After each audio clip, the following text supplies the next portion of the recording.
Good afternoon and welcome to a special call meeting of the Metropolitan Planning Commission. There's a sign-in sheet outside. I would ask each of you to sign in for that sign-in sheet. And if you desire to be heard, we will have a public hearing part of this. So if you would please sign a blue card and hand it to the ladies at the front desk for me, please. If you would, we would stand for the Pledge of Allegiance and invocation. Invocation first. Do it. We thank you, O Lord, for good weather that we're having in this area. We thank you for the many blessings that we receive, even though I think sometimes we're not entitled. Look on us with your mercy. Give us an open mind, unfeeble, undefensible, and make good and hard decisions. Look on our servicemen and women who serve in our country and other countries for our peace and happiness. We ask this in your holy name. Amen. Amen. I pledge allegiance to the flag of the United States of America and to the republic for which it stands, one nation, under God, indivisible, with liberty and justice for all. Thank you. You may be seated. First item on our agenda is the approval of the agenda. Chair will entertain a motion. Motion to approve. Second. Motion has been properly by Mr. Noah and second by Mr. Manigault. Any discussion? Any unreadiness? We are ready for the vote.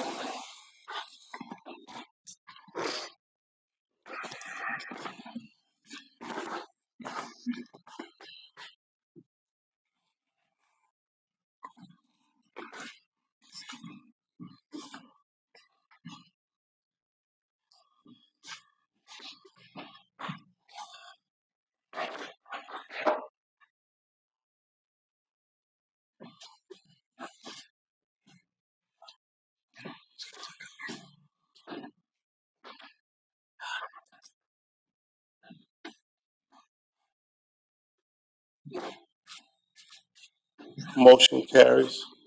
Item 3, notices, proclamations, and acknowledgements. Our next meeting will be February 19th at 1:30 in this room. Item number 4, we have nothing on the consent agenda. Item 5, regular business, Newzo presentation. Mr. Lotson and Ms. Liddy. Thank you, Mr. Chairman.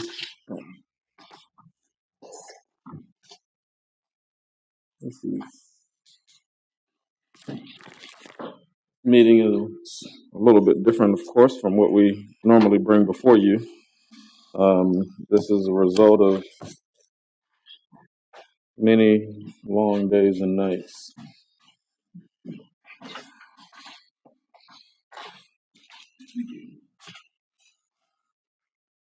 Today's presentation will be in a couple of parts. We'll go back over some history and background to show why we are where we are today. We'll discuss the zoning development issues that we believe Newzo will address. And we will also go over a number of the finer points relative to the differences between the current ordinance, the proposed ordinance, things that have been changed over the course of the previous drafts. We'll talk about the conversion of the zoning map, which is equally important as a proposed text that you all are familiar with, and that impacts every parcel in the city. So we'll discuss the process of conversion and how that might be implemented. Since our last presentation to the board, there have been continuing collaboration with stakeholders. A number of changes have been identified as a result of this collaboration. There are likely some lingering disagreements between staff and some of those stakeholders, and those discussions can happen today at the board's discretion or can be forwarded to the mayor and alderman either. But of course, any action that's taken today, if there is action taken today, that will be a recommendation to the mayor and alderman, and they'll likely field questions and concerns through their continued public hearing process as this travels along. The draft zoning map will likely be a continued discussion point for property owners, especially, and especially for those who haven't been engaged in the process thus far, which always surprises me when people say I've never heard of Newzo. I can't imagine. Once the mayor and aldermen are ready to adopt the proposed text and map, an adoption resolution will be crafted to outline the adoption procedures. That'll be done to outline the procedures, the timeline, and the details. Frank Jenkins, who some of you are familiar with, is a land use attorney that consults with the city, and he's been asked to craft that document that will be presented to the mayor and aldermen at the time they are prepared to take action. We often talk about, how long, and I joke a little bit about how long this process has been going on in terms of working on Newzo, or what used to be Uzo, and current till we get to today. But in terms of that, we found some interesting information and we're going to share some of that with you today. Before I do that, just again, some of the issues that we'll go through today, the history and background, the zoning and development issues that are being addressed, the conversion, our collaboration with the various stakeholders in this community that have been very helpful in the process. Frankly, the staff certainly couldn't pull this task off alone. We've involved a number of different individuals and groups throughout the community, and that's been very helpful. We'll discuss the draft zoning map and the adoption resolution. But relative to the history, as you all know, the original document, the zoning ordinance, was adopted in 1960. And as early as 1962, there were questions and issues that came up. In a memo to the staff, the former executive director, Dom Mendonza, acknowledged that the zoning ordinance is not doing the job that it should in accomplishing the land development objectives of the community. That was 2 years barely into the new then zoning ordinance. Some of the things that he pointed out were the numerous amendments, something that we still battle with today. From the initial adoption in July of 1960 to May 1962, when that memo was written, there were 150 text amendments in 2 years. Now, some of that was just necessary adjustments, and others seemed to work against the intent of the ordinance. For example, allowing marginal type commercial uses to encroach into residential neighborhoods. And again, something that we still are trying to fix now. Another one of the issues that he pointed out were that there were lots of variances and incorrect zoning. There were, in that same 2-year period, 50 variance requests. That suggests that the zoning was not correct because there were primarily things like yard setbacks on residential properties that didn't reflect the development pattern of some neighborhoods. He also pointed out that the existing development patterns and character had not been considered. That the zoning ordinance failed to recognize those patterns and the unique character of Savannah. And then where we are in this city that we all love, it's a different place than a lot of the places you travel to throughout the country. And we have to be able to address that in the zoning ordinance. He also brought out the issue of ambiguity. The zoning ordinance, as he said, was ambiguous, which made it difficult to understand and difficult to administer. That's one of the things that we're trying to achieve with Newzo, making it friendlier to the reader, easier to both administer and understand. But these are some of the things that were brought up just within 2 years of the original adoption of the zoning ordinance. Later, in 1967, Eugene Culpepper, who's also a former director, in a memo to the executive committee, made this quote: "The ordinance has many overlapping and conflicting sections, difficult to read and even more difficult to administer. In many instances, the requirements in the existing ordinance are overburdensome on the developer or individual, and in other instances, needed controls and standards are not even covered in the ordinance." These are some of the issues that were found, issues that we still are contending with. Later, the following year, the American Society of Planning Officials, which is now the AICP, or the American Institute of Certified Planners, which you're probably familiar with, they came to the MPC and did an on-site review at the request of the Planning Commission. The purpose of that was to review the programs and operations of the MPC. And as a result of that, they found that with regard to zoning, there was a disconnection between long-range planning and current planning. That's something that we've discussed at great length in this building very recently. They found that the ordinance was unnecessarily complex. And most interestingly, the conclusion was that new ordinances should be written.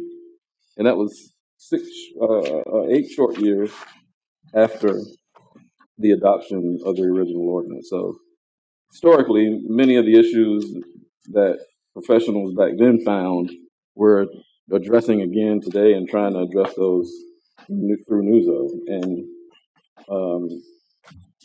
much later, in 1997, there was a consultant engaged to look at the operations again of the Planning Commission. Lane Kindig, who was a nationally recognized planning consultant for us at the time, had a number of critiques that he brought up. The number of zoning districts he found was unreasonably large. Too many districts encourage zoning change requests, something we again are dealing with. And one thing that was close to the opinion that I have, that staff and board processing a large number of zoning changes keeps them from doing real planning, which is what we're here to do. We hope that with Newzo, it will help administer some of these problems, and we can get a move forward into some of the things that we think will really benefit the community. In terms of the more recent background, as y'all know, the first public meeting regarding this action, the current iteration, if you will, back in 2007, where it was brought to the Planning Commission and discussed. And in that period between 2007 and 2011, there were 75 meetings, which led up to the first draft, draft one.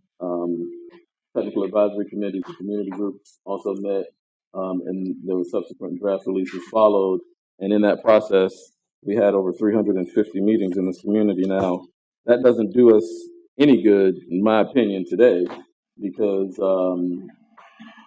everybody who was at every one of those meetings has probably forgotten everything that they said at the time.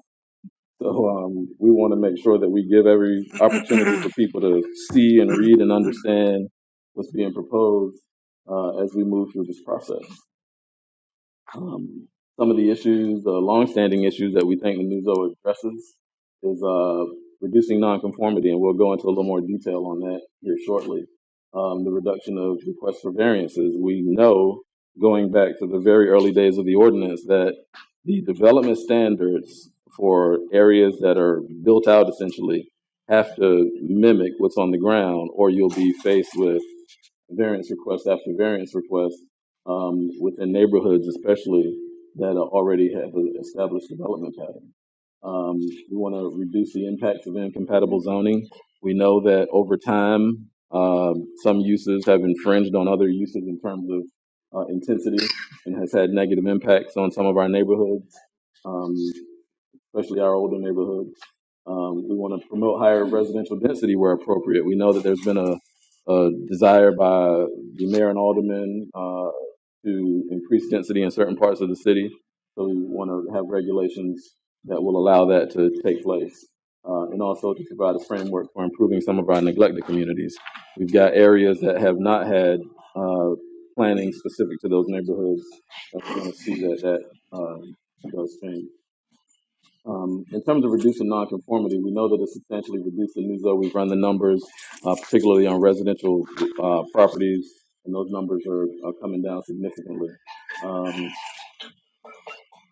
In terms of variance requests, the things that we see most that come before the boards of appeals for variance requests are things that have to do with lot dimensions. So we think we've got a situation now where, because more lots have become conforming, fewer lots will have, or fewer property owners will have to come before board to seek variances. And our proposed parking requirements will address that as well. I talked earlier about some of the areas that have been neglected in terms of planning in the city. And as you all know, we recently addressed that with the MLK urban redevelopment area between Montgomery and MLK, where we brought the mid-city zoning classification to those boundaries, adding standards for review for properties within that area. Those kinds of studies are the things that we think can help some of the areas, and we've identified other neighborhoods through discussions with city council members that we think will find ways to address some of the same concerns and other concerns in some of the other neighborhoods. In terms of the zoning conversion, and I'm talking about the map now, as y'all know, the zoning designations for Newzo are different from the current zoning designations. In many cases, they're different in terms of the name. In some other cases, they're different in terms of the standards or what is a permitted use within that district. So that process we're working through as well. We think we are in a position to be able to put forth a zoning map along with the tech, and we'll have a little further conversation about that process as we go along here today.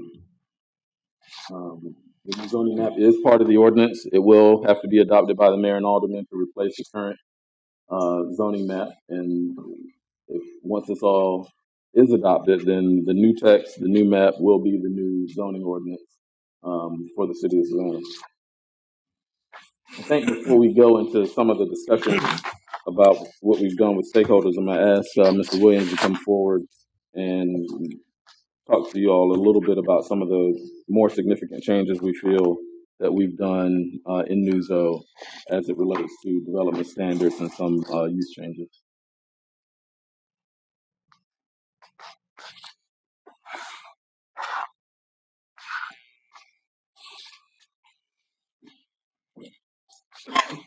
Thank you, Marcus. I'm Marcel Williams, a development service planner here at the MPC. And I just very quickly, it's a massive presentation, but I'll very quickly walk through some of the high-level changes. And this is intended to be a dialogue.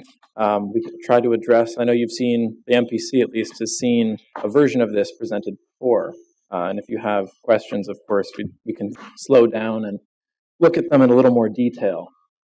So in terms of high-level changes, we've got parking, development standards, procedures for how things are handled administratively or by the various boards, variances, how the map is proposed to be changed, and its relation to the strategic plan. I'll move very quickly through here so that we can start with just the simplification of the number of districts. This is something Marcus highlighted before, but I think it's important just to see visually what this means, right? We have in the current ordinance, not only a set of business and industrial districts, but an entirely different set of conservation residential, separate districts of Victorian districts for the Victorian area, and finally a separate set of districts for the mid-city area.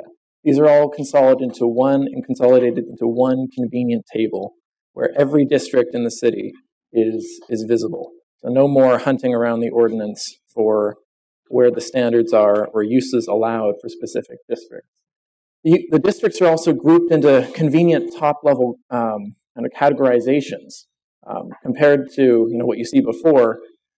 A lot of these are, for the non-expert, fairly inscrutable. But here they're grouped into conservation agriculture, single-family residential, duplex, multifamily, traditional neighborhood, residential, so on and so forth. And so as I go through this, you can see how these groupings come into play. So, in terms of individual changes, more single-family categories, a new dedicated duplex category, more multifamily residential categories, whereas currently we just have one. New traditional residential districts that are, and this is to highlight what Marcus said, that they're tailored to historic neighborhoods, the areas above Victory, east of, say, East Broad, and in Kyler Brownsville, Benbank Park, these areas where lot sizes, dimensions, and other aspects of the current development pattern are really not well suited to the ordinance as it stands. A dedicated set of downtown zones to replace RIP, RB, and really just the kind of myriad range of downtown districts that exist. Traditional commercial, which you'll recognize from being the existing districts of Mid-City, but they're now allowed outside of the Mid-City Thomas Square to be used in traditional commercial corridors throughout the city. Simplification of business districts, new office industrial, and finally industrial districts largely kept as they are. An important thing here is the reduction of the numerous number of planned development districts, everything from PUDMs, Cs, Bs, Ns, it's a full kind of alphabet soup, into a single planned development category. This will take the form of a large and small scale planned development. This is something that is a bit of a change since the last presentation, so you may want to slow down here, but it's intended, of course, for exceptional quality or really innovative designs that meet city goals. And new is that we have a small-scale planned development that is anywhere from 0 to 2 acres. So in other words, not limited by a small size, whereas before, planned developments, or PUDs, planned unit developments, as you may know them, were limited to generally larger master planned new community type projects. Eastern Wharf is a classic example. There are slight differences in terms of how they'd be approved between small scale and large scale planned developments. And I know we had some questions submitted by the public, and sort of a reassurance. Historic standards would not be variable as part of these, nor would they be available in the downtown historic district. You have more stringent submittal and review requirements in exchange for sort of negotiated flexibility on certain development standards, the very purpose of a planned unit development or planned development. And what this could do is eliminate a lot of the concern and heartache now over variances and rezoning requests by allowing a negotiation to happen with the developer over a specific set of standards that could really respond to the unique considerations on that site. So to look now, the core of any zoning district is its use table. This is what our existing one looks like, to take just one of 50-odd pages. The conditions are embedded in the table, along with, there's an X, the use is allowed in the district, and so on. It's been simplified dramatically, such that, you don't have multiple tables for different categories of uses. All the standards and conditions are given references and linked elsewhere in the ordinance. Just an example of how, if you're trying to use the existing ordinance, what you often run into. So say you want to find standards for the historic district. Well, they're in a subsection, section 3030. But the mid-city, Thomas Square, gets its own article, Article K. It's the result of, as I said before, an accretion of amendments and additions over the years, and in many cases doesn't make much sense.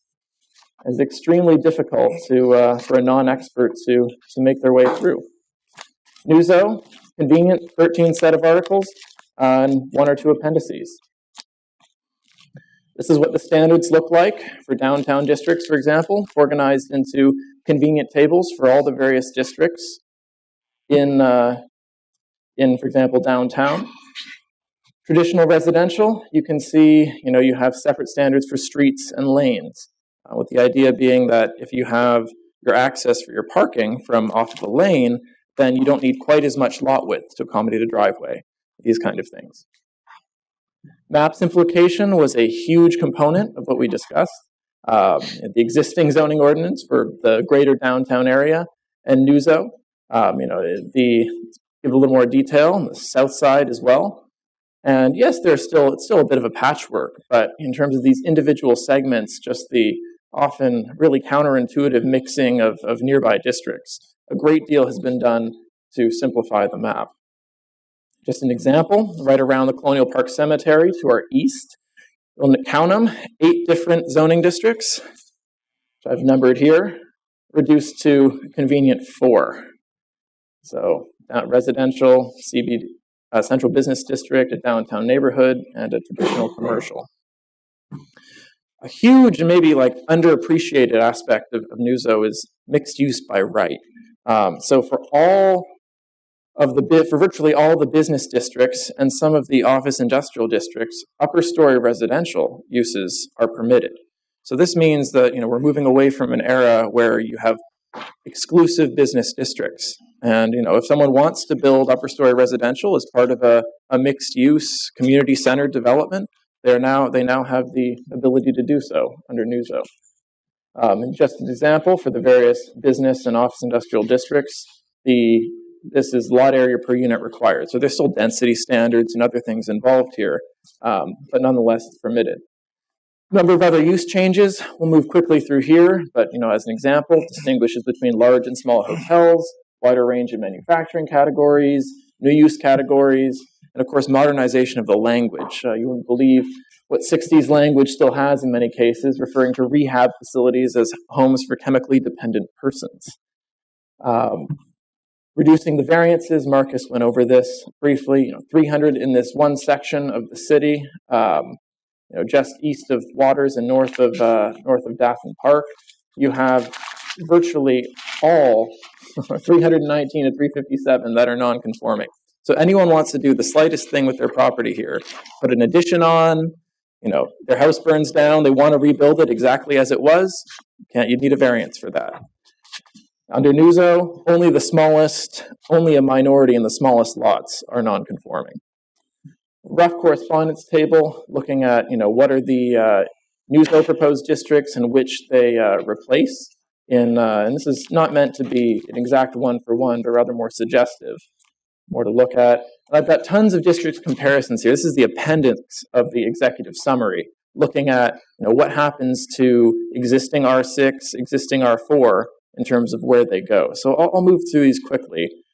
Downtown districts obviously quite complex in what's happening, but in general you see the vast range of existing districts simplified down in many cases to a much narrower range that are better fit the existing development patterns. So downtown commercial in Newzo replaces everything from RIPB, D, PBG1, the alphabet soup goes on. Mid-city, virtually everything is the same, only we're doing away with the civ district. It gets the civic district, it gets rolled into traditional commercial. Victorian, the 3 different residential classifications are collapsed into one TN1, and in Victorian, the 3 business are collapsed into TC1 and 2, the traditional commercial districts. So we'll move quickly through here. Parking, always a contentious issue. So as part of the executive summary, there's a convenient comparison table that lists all the existing parking standards and their comparative Newzo standards. And I've used this bit of graphic language here to help, on a high level, understand what changes. So green notes an increase, red a decrease in the requirement,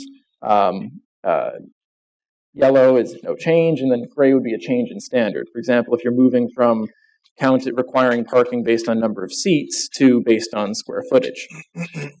And so Marcus noted these very briefly, these parking reduction areas. So downtown in the green, you can see here, parking will be exempt. Uses will be exempt from providing any parking whatsoever. And the idea here is that this is the most built up core downtown area where it's expected that you can park in garage, on street, and much of the area falls in the current BC1 district, which is already exempted from providing parking. Elsewhere, you see a parking reduction area where you have certain, off of the base standards, which you'd see here, say for assisted living facility, 1 per 2 beds, 1 per employee, there may be reductions off of that, owing to the fact that these are denser areas with kind of different development pattern, different expectations about parking compared to more suburban areas of the city. And something similar occurs for the areas south in the Victorian district and mid-city. So for example, in mid-city, for educational uses, you get a 25% reduction off of the base standard, indoor recreation, 50, so on and so forth. Newzo introduces shared parking facilities. So, you can share parking if you've got, say, a bar that has parking demand mostly in the evening and an office use, then they can both claim the same spaces according to these formulas, which is a common sense reform. An example here, bicycle parking required for a variety of uses owing to the kind of mixed modal nature of transportation, especially in the downtown areas. Remote parking, this is a huge one. I'll just go straight to the graphic here. So we're in this building at 110 State Street. The current ordinance allows you to source remote parking within 150 feet. We're on a 300-foot long trust lot, or rather, forgive me, tithing lot. In downtown, 150 feet gets you exactly half the length of this building. Newzo in downtown would expand this to 1,300 feet, giving the understanding that, if you're trying to park downtown, maybe you can walk the width of a square. And to do otherwise would, require the building of many more garages or, all sorts of other policies. There's also payment in lieu of parking. This hasn't been, this will be set up by Park and Mobility under Sean Brandon, but provides yet another option for developers to meet their requirement while paying into a city fund. Mid-City and Victorian, in response to a lot of neighbor letters and other input from the neighborhoods, were maintaining, by and large, the requirements that exist in those ordinances, the existing Mid-City ordinance. So you'll notice the Rat, Bull Street Taco. As an example here, the first 3,000 square feet of non-residential buildings are exempt from providing parking. Above this amount, they're still obliged to provide whatever the requirement is.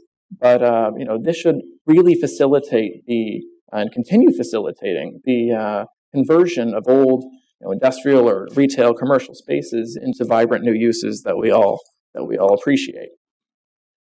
Uses are no longer granted credit for on-street spaces, though, and this is mostly a result of it just being extremely difficult to keep track of them. You have a lot of difficulties with multiple uses claiming the same space. And even putting them in a database, and whenever a new business moves in, updating that database is really just more than you'd have to have a dedicated person just doing that. And so it was decided that that is ultimately not a tenable solution long term. For residential uses, parking requirement is now 1 per unit instead of 1 per 1,000 square feet. There's a range of different implications that we can go into, I'm sure, if you want. Development standards, the core of what developers care about in anyone who wants to build something new or make a big addition to their property, for example. There's some changes to how setbacks are calculated that make life easier for a lot of people. Front yard setbacks are measured from the lot line and not from the street center line, which simplifies things dramatically, given that you don't have to figure out which class of street you're on, things like that. Step back, I've made these convenient charts that compare how these work in either case. They're included as part of the executive summary if you want to see, what it means in the current versus Newzo for various zoning districts. You have different standards for lanes, lane access housing, as I mentioned before. Another comparison there. Looking at single-family residential, we introduce districts, and this is a key component of making the districts align better with the existing development pattern. In that neighborhood in Live Oak, for example, where I highlighted before the number of non-conforming parcels, that would go to an area that allows 4,000 square foot lots, where most of them are 3,000 and 4,000 square foot lots. Currently, the smallest residential district is R6, mandating a 6,000 square foot lot. So if you happen to live in an old property on a lot that isn't 60 by 100 or something thereabouts, you're in a situation where you need a variance to do pretty much anything. Newzo remedies that. Two-family residential, traditional residential, much the same thing, trying to really tailor the zoning ordinance to better fit the development patterns that exist, especially in the historic parts of the city. Same with traditional neighborhood. These are the districts you find in Victorian District and Victorian area and Mid-City. They're simplified somewhat. Comparison in terms of the number of units, residential density, it goes up. This is a priority that Marcus noted. Not much, but say from 20 to 25 per acre. Existing TN2, these would be residential areas around Thomas Square, go from 20 units per acre to 25. Incidentally, 25 is below much of what is already built there. So we're not talking about a tremendous increase. Mid-city, similar. Residential multifamily, you get 3 districts to better tailor the kind of multifamily rather than just one.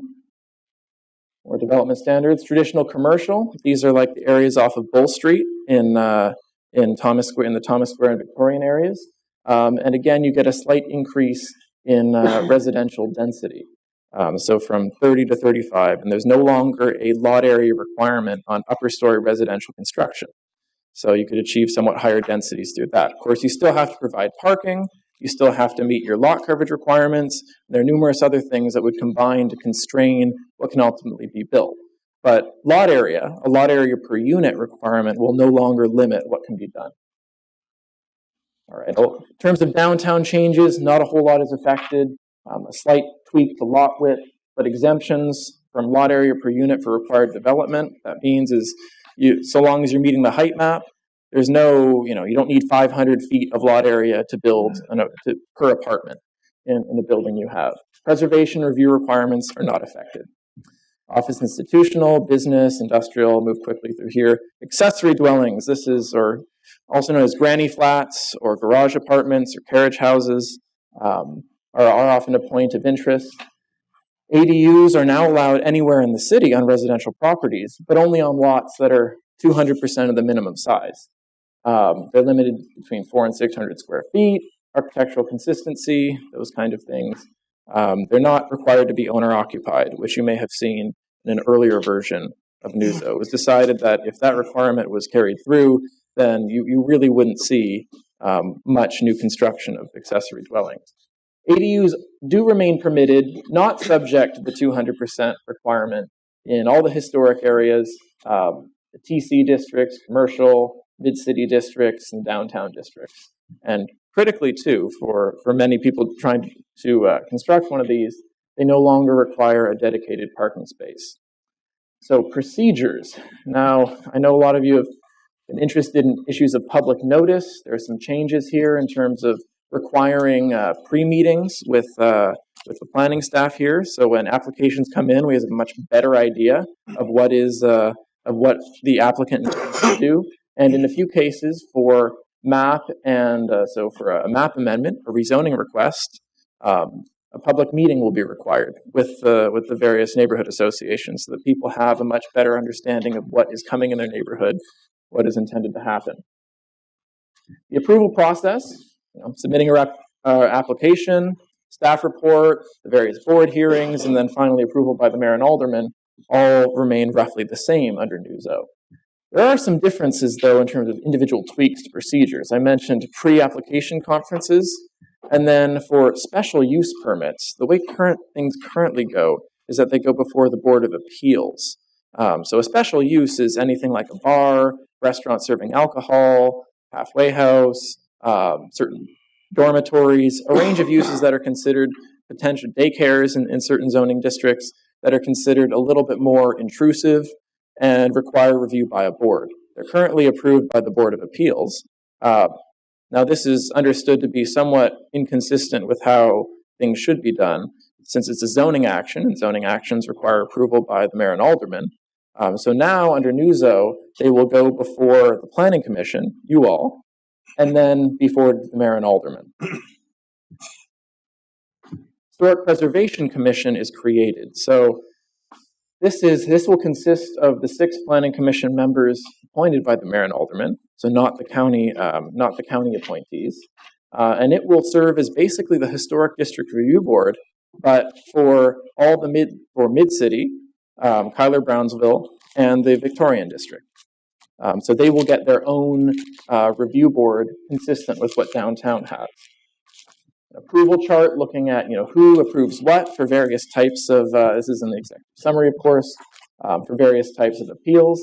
Like say you want a zoning map amendment, you'd go before the MPC, as you already know, and as you hear virtually every meeting.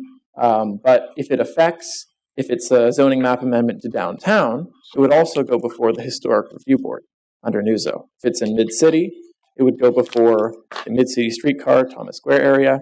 It would go before the Historic Preservation Commission. And both those recommendations would be forwarded to the mayor and aldermen for their final approval. Those reviews can happen concurrently, of course.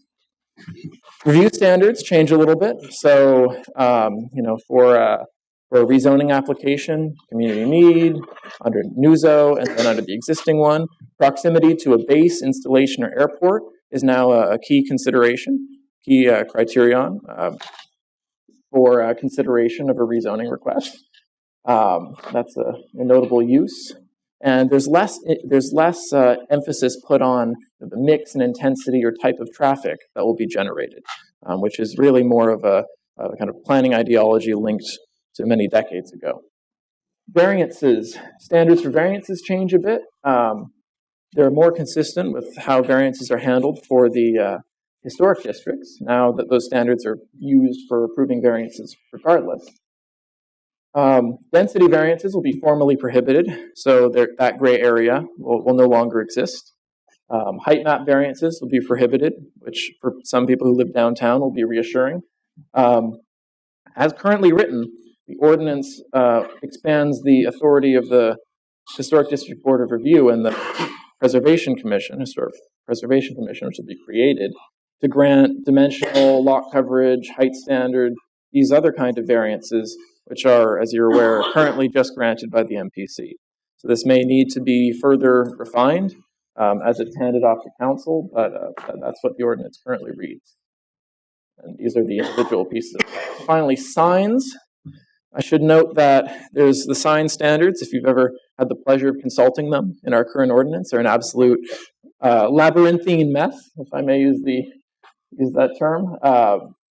They're currently in Newzo, they're consolidated into much more readable sections. You've got graphics, finally, to help you determine what dimensions of the sign are being referred to. A key point, the protection of the First Amendment. You are not allowed for a Supreme Court to regulate the content of signs. You'll find that in the current ordinance, this is done relatively frequently. So all those portions have been removed. The number of sign types are further broken down, and then calculations for sign height and area are also clarified dramatically. Changes to the map. So I just wanted to highlight a few things here, and trust me, I'm getting to the end. So Kensington Park, currently R6. You'll note the old zoning designation here in black, and the new one under Newzo in the red. So R6, 6,000 square foot lots. Again, this is about tailoring the zoning district to the actual development pattern on the ground. Kensington Park, and for that matter, Fairway Oaks, have 10,000 square foot lots on average. Becomes RSF 10, single family, but on 10,000 square foot lots. Much the area I talked about before, this is all R4, so 2 to 4 family residential in the Midtown neighborhood north of Baldwin Park. That becomes traditional residential. So it is a traditional residential neighborhood with narrower lots, a wider range of housing types, duplexes, triplexes, things like that. And Newzo goes a long way to change the development standards to better reflect that. So again, also looking at use of the traditional commercial, say here along the Waters corridor, right, where you have more suburban kind of designations currently there that limit what can be done. So finally, I know, and this is, I promise, the end, issues of how this relates to the city's strategic plan. Every element really is represented here. So for call response, you have density and infill, neighborhood revitalization, better and more flexible standards should allow you to suit the especially historic neighborhoods, but throughout the city for that matter. Mobility and connectivity, parking reforms, bicycle parking, these kind of things, access to quality housing. Design standards, slightly more higher densities in some areas, elimination of, say, even the parking requirement for accessory or garage apartments, carriage houses. All these allow these things to be built more affordably. For economic strength and poverty reduction, wider range of uses, more mixed use, more dedicated districts for historic commercial areas. So there's you no longer have the case of me getting on the phone and telling someone, some aspiring entrepreneur who wants to open up a cafe in along an arterial street that just simply isn't zoned for it currently. So ideally, we'll eliminate a lot of these, the kind of door slams that happen for people who want to start small businesses. And then finally, good government, organizational culture. Frankly, any real improvement here is very welcome. An ordinance is much more readable, user-friendly, understandable, and so on. The ideal is fewer variances and rezoning requests. And finally, 5.6, the city code update, the very definition of Newzo. So thank you for that, and I'll have Marcus address anything. Before we go into any questions from that information, I just wanted to make a couple points, and then I'm also going to have ask Bridget to uh, take a few sections regarding our stakeholder input. But for everybody who may be watching this, keep in mind that all this information that's been presented today is available on the Newzo website, newzo.org. You can find these presentations and the information. We encourage the public to take a look at that and find questions and get in contact with us and let us work through those things. Just in terms of the process going forward, as I mentioned before when we were discussing the adoption resolution that will be provided to the mayor and aldermen at the time they're prepared to vote, we believe that interest will continue in Newzo post this meeting into the hearings regarding the hearings at the city council.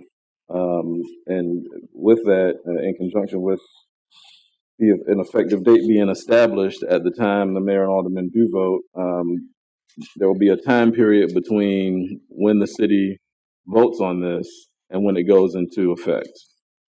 In that time period, there'll be a number of administrative issues addressed and staff training issues addressed that we'll be doing. So post-adoption, and that can be handled a number of ways as long as there's a process outlined in the adoption resolution for changes that take place post-adoption, then that outline process will take place. Another option for the mayor and aldermen is to adopt the text and wait until the effective date to adopt the map. The one reason perhaps to do that is that if there's a decision to be made regarding changes to the map, then it won't require a zoning action. It would just be a decision by whoever's given that authority to decide, whether it's the manager, the city council, what have you, because at that point it would still be a draft. So I just wanted to put those couple of things out on the table before we continue. We've got a little bit more to discuss here. And at this point, I think I'll ask Bridget to come up and fill you in on some of the things that we've been doing relative to stakeholder input.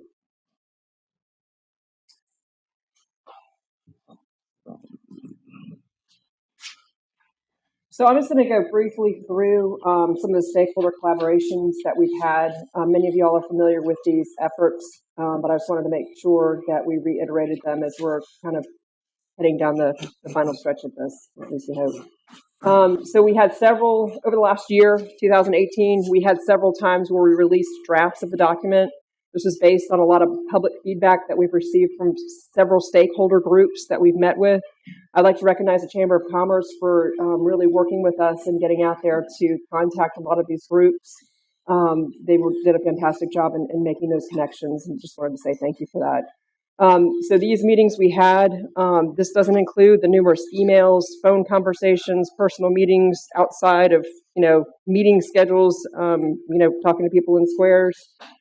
In order to get to a point with the document that we were feeling comfortable in moving forward with. In addition to that, we mentioned back in August, we released a letter that went out to every individual within the city of Savannah that had a water bill. Within that document, it talked about what Newzo was. It provided our website and our contact information. We got several calls about water billing issues. That's okay. But we also got several calls that came in related to specific zoning discussions with the document as well as the map. In addition to that, we've been doing extensive outreach with the media. Our Channel 8, the City of Savannah's City Span channel, has been doing several pieces and teasers on Newzo. Marcus and I participated in a radio show, I believe that was last month, if I'm not mistaken. Which actually generated a lot of calls, TV interviews, and then we've had several articles in the Savannah Morning News. Following the release of the first document in May of 2018, which was draft number 4, we also had several public meetings and open houses that were held here at MPC to get additional feedback on input. Subsequent to that, during the month of November primarily, we had a series of public meetings working with the aldermen to have town hall meetings throughout the city in their different aldermanic districts. Many of these discussions had to do with enforcement and just more education about what zoning is and how it works within the context of our code. But there were a couple good comments that came out of these sessions. So just to reiterate the timeline Marcus had alluded to, we are here right now for a special call meeting with you all. We are looking for you to formally consider the document and the map as we move forward to go bringing it to City Council. The City Council zoning hearing will be held on February 28th. That's our game plan. Following that, there will be a first reading on March 14th and a second reading on March 28th. Marcus had talked about the need to really get people geared up in reference to the implementation of the document and the map. Our rollout date is July 1st. That is something that the date that we will use in the resolution that goes to council for adoption. As part of that, we will work with residents as well as internal city staff and MPC staff in order to ensure that as we build up for the rollout, we are familiar with how the document works, how the map works, to prevent any kind of issues coming down the pipeline once it comes into play. In addition to that, the city manager, got to reach out and say thank you to him. He was very supportive of moving forward with a new software program, which I've mentioned to y'all before, called Encode, that will have the existing zoning ordinance on it, as well as our proposed new zoning ordinance, as well as the zoning map, and it will be much more user-friendly for people from the outside to obtain information about zoning. So with that, I'm concluding the presentation with a stakeholder collaboration and wanted to turn it over to Melanie Wilson to see if she had any comments.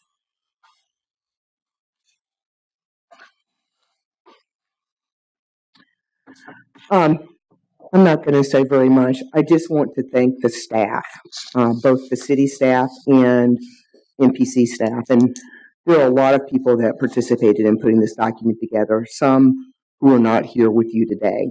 I had everybody doing review of this document. I hope that you get an opportunity to look at the executive summary. I think that that makes it a little bit clearer with regards to highlighting the changes that primarily took place within the document. You've heard me say it again, and I'll continue to say it. You know, while we have been working on this tirelessly for well over 10 years, we do know that there will be times where there might be need to change. With the rezoning that we will place on the property, there will be a period of time, we were looking at around 3 months, so that if we happen to have made an error regarding what your zoning should be, you'll have that window of time to contact us so that we can make sure that we have the appropriate conversion in place. And I just wanted to reiterate that you will have the opportunity to do that. But we will be here to answer questions that you may have. And again, I just really want to take the opportunity to thank staff, because everybody's worked really hard to try to make sure that we bring you a document that we feel is going to help make everybody's life a little bit cleaner as we move forward with development in the city of Savannah. Thank you. Thank you, Ms. Wilson. Mr. Lotson, do you have anything further? Mr. Chairman, at this time, we can happy to have staff answer any questions or open it up to the public. I know there's a number of people here to speak or have questions, so either way you want to handle it, we're ready to go. I'm sure the commissioners have some questions they wish to ask. Commissioners have any questions of Mr. Lotson? Yes, Ms. Southers. Marcus, in regards to a historic structure that is outside of our historic districts, similar to the Seaboard building we saw at our last meeting, who will be responsible for reviewing that? Will that be responsible? Will that be reviewed by the Historic Board of Review, or will that be reviewed by us? Will our staff review that as a historic structure? Is there anything in this ordinance that protects these buildings? I think that's a great question and an important point that you bring up. Currently in the draft, there are no changes as it relates to that scenario that occurred regarding the Seaboard building. Right now, only properties within historic districts will go before historic boards. If it is a, quote, historic asset that is not within a district, then it would be reviewed under our normal review processes as we did with the Seaboard building. However, this isn't really something that just came to light with the Seaboard building, because we've been aware for some time that we've got a number of historic assets throughout the city and county that are not protected. But I think going forward, we're looking forward to working with the city to create a process to address that. That process does not currently exist in Newzo, but that is an issue that I think everybody is aware of that needs to be addressed. You want to comment on Yeah, that? and I'll just build on that. I met with the mayor and Alderman Durrance just the other week, and one of the things that the city has pulled together is a small working group of stakeholders in the community to address the issues with the National Park Service report, reducing our designation from satisfactory to threatened. As one of the items the mayor would like to move forward with is figuring out a process to identify those historically significant buildings that are outside of the historic district and coming up with a process on how we can go about protecting them. So that's something that's going to be addressed within the next 6 months. Yes, Mr. Wildwoody. I have a couple of questions, but first, I've been here for 5 years, and the work that you guys have done on this in the last year is nothing short of remarkable. So my hat's off to you and the staff. Really, really. Thank you for everyone. The last meeting we made reference to height map. It's somewhat cartoonish and drawn. It's kind of like the de facto standard of the height map. We were talking about something on Bay Street.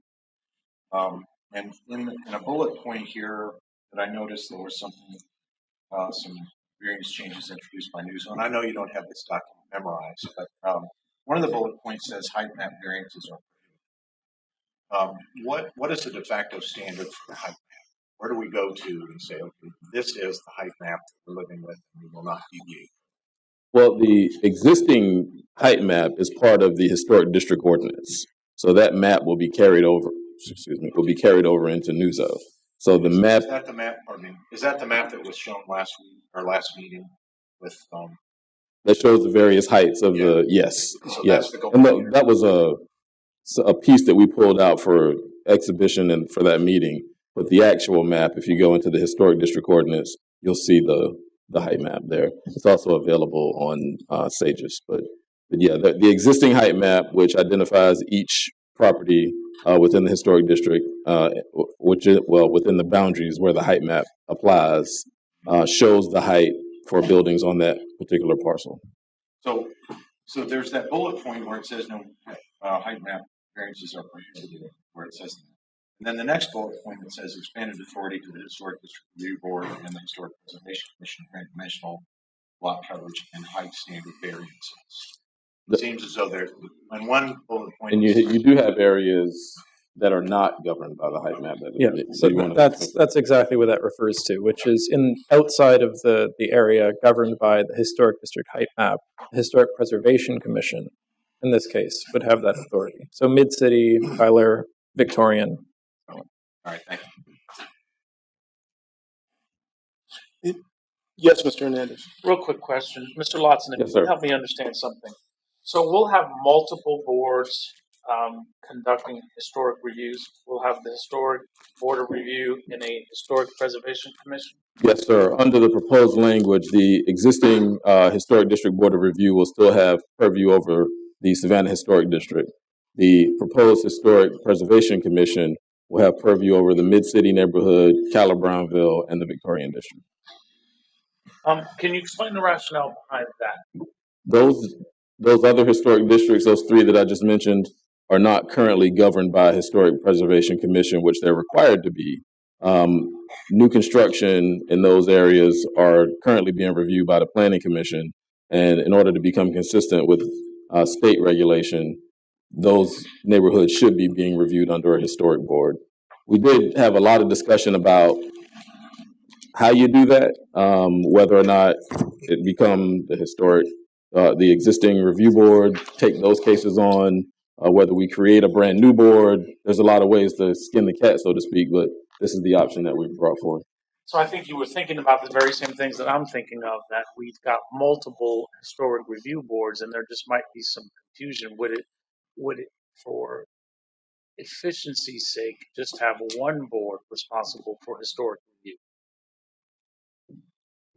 That is something that we considered. I think one of the things that we were concerned about with that was the load essentially for those board members, to include the existing review board, which has lots and lots of cases every meeting, and to add cases from those other neighborhoods, you'd either have to have additional meetings perhaps, or you're going to end up with very long meetings, more than likely. So there was a lot of discussion on how we do that.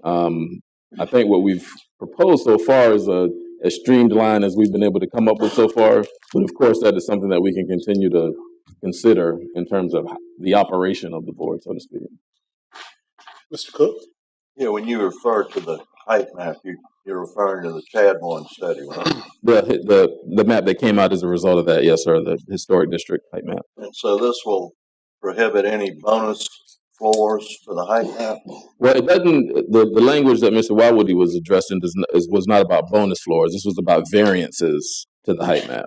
So it just explicitly states in the proposed language that variances would not be permitted to the height map. So therefore, you couldn't have a bonus floor. Well, bonus floor is a separate situation. A bonus floor can be granted under certain circumstances if a petitioner meets the criteria to do so in the ordinance. But by doing so, you would alter the height map. I think we're probably saying two different things, but the height map, like in the case that was before y'all recently, the petitioner was coming to request that portion of the height map be changed to allow an additional story. The way in the current ordinance, the bonus story works is that if you meet certain criteria with your building in terms of materials and other things, then you may be granted a bonus story. Changes the height map. Basically changes the height. Any additional questions of Mr. Lotson? Yes, Mr. Branch. Mr. Lotson, yes, sir. Could you give me a little more, the board, a little more information on the neighborhood meetings that are contemplated by Newzo? These meetings. Oh, the required meeting. Yes. That we're proposing. The ones that are proposed. Yeah, there's go ahead. To me, it sounds a lot like what Atlanta does, MPU system. I used to work in. Oh, yeah, I'm familiar with that system. Yeah. I think, and I'm only vaguely familiar with that system, but I think in that system, those neighborhoods actually have a lot of authority. Our intent in this is for developers who are coming forward with projects to provide information to neighborhoods so that they can be aware of what may be happening within their communities. This is not something that is proposed to grant any authority to a neighborhood to make a recommendation or a decision on any project. It's really for the sake of providing information, not unlike the board often does when they say, somebody comes in and they're presenting something before you, and you may bring up, a board member may say, well, have you met with the neighborhood? And if they haven't, oftentimes the board requests that they do that before they take action on it. So we really just wanted to formalize a process so that the development community is aware that, under certain circumstances, depending on the type of petition you're bringing forward, you want to go ahead and have a neighborhood meeting prior to coming before the planning commission. Is it just rezonings that also include variances that have to go before a neighborhood meeting, or will any variance require you to have to go before a neighborhood meeting? No, not any variance. Not any variance. And we do have a chart that we can bring up to show you which types of petitions require a neighborhood meeting. And there'll be no vote or anything like that? Will No, sir. Any information coming out of those meetings flowing further down the channel? Yeah, our intent as staff is what we currently do is if there's going to be a project that's going to be coming before you, there's going to be a neighborhood meeting held. Our staff will attend that meeting so that we can express the issues that came up at the meeting to the board for their consideration. Is that language in the Newzo about saying that staff members assigned to the meeting? I don't think. No, that language is not in there. I mean, that's kind of what Atlanta does. Right. They have a staff member who gets A through F. Yeah. I think we're handling that a little differently. It's just been the board's policy. It's certainly the director's policy. I can vouch for that we be at these meetings, report back, and in the case where things have to come to the board, we report those findings that we garner from the meetings to the board. But it is not, you're right, it's not explicitly written in the ordinance that staff be present. You can just say something simple. There will be a staff member from the MPC assigned to each neighborhood meeting.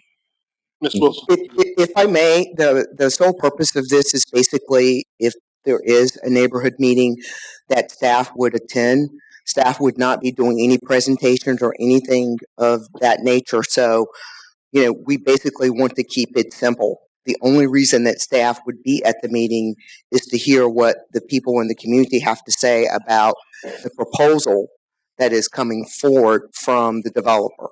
But that's it. It's not to do any presentation, to make any comment, nothing along those lines, because we probably would not have even received a formal application yet. This basically gives the developer the opportunity to kind of get some general idea about what the pulse is like in the community about what they're proposing to do. I just that's kind of what I read, and I'll just lay out my concerns about it. Is one, I think you may end up with a situation where if it's not a formal process and there's some guidelines on how information is supposed to flow, you may end up having a situation where instead of people coming to talk to the board, the city about this project impacting them, they may say, "Well, I went to the neighborhood meeting," but that information never gets further down the line. They think they don't really need to go to further meeting.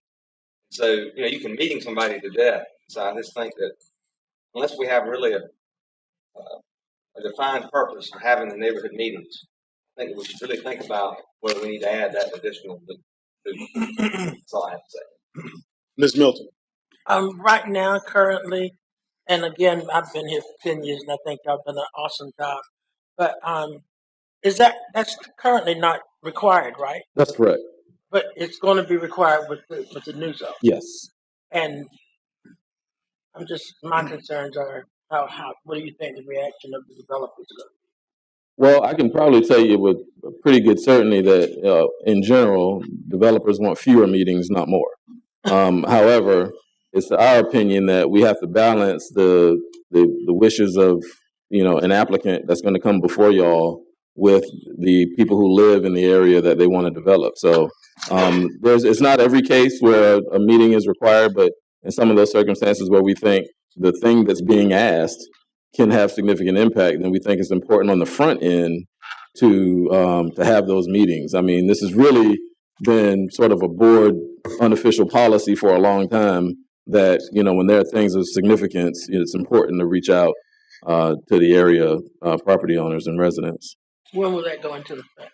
If adopted, it will go in effect with the adoption of Newzo. Yes, Ms. Southers? Didn't you reduce the requirement for neighborhood meetings from some of the applications from an earlier draft? We did from an earlier draft. There were some things that we looked at and said, well, this is something that is maybe permitted by right. So there was really it didn't seem fair to require somebody to do something when they had something that was permitted by right. If somebody's asking for something, so to speak, whether it be variance, approval for zoning, something of that nature, then we thought it made more sense to require a meeting in that case. I mean, when you get into things like the subdivision of property, if you're meeting the dimensional standards, as an example, and you meet the standards of the subdivision regulations, then there's really no need for you to be required to have a neighborhood meeting in a case like that. Yes, Mr. Manigault. Mr. Watson, I have a question, but I guess it should be for Bridget regarding the water bills that people have gotten. It is understood that the city made major changes, new water meters, and people have complained that the bills went up much higher. Then when they call for a question, our people that work for the city their first question answer is, you have a leakage, okay? Then they won't say we'll send someone out to check on it. The next month, you get another bill. Mr. Chairman, with all due I will handle that, so I'm going to let him finish his question before I cut it, if you will. Okay, because I'm not sure. I want him to complete his thought, and I will make my statement. Thank you. Go ahead, Mr. Mango. No, let him say what he has to say. I want to hear. Well, I was going to say No, Ms. Liddy is that not the appropriate person to be addressing questions regarding someone's utility bill. I'll be more than happy to address Mr. Menega after the meeting, specifically on that issue. I was going to say I wanted to keep our questions germane to the topic of Newzo and not wander beyond the scope of Newzo because we do have speaker cards, and I would like to stay on point with where we are. Yes, Mr. Wywoody. I was just gonna see if you could clarify for my, because I can imagine a lot of questions from you being in residential broker. So, along Abercorn, it's gonna be RSF 6 around the Barnstable Park, Midtown, along this area. And some of those, buildings have accessory dwelling units, and they don't meet 200%. And so the new zoning will allow, the accessory dwelling units within the area if you, for instance, have a lot that expands beyond the 200% requirement. You could build one with this trend.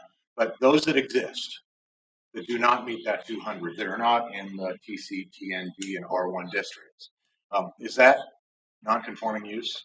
Well, I think what you've got is a situation where right now, if they've got an accessory dwelling unit in a zoning district where it's not permitted under the current ordinance, Right. it is non-conforming now.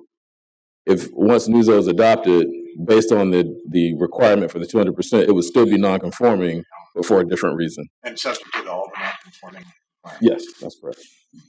Any additional questions of Mr. Lotson? There being none, I'm going to open this part of our meeting up to the public. I have several speaker cards in front of me, and I will call each of you individually. I am asking our timekeeper to time you to 3 minutes each.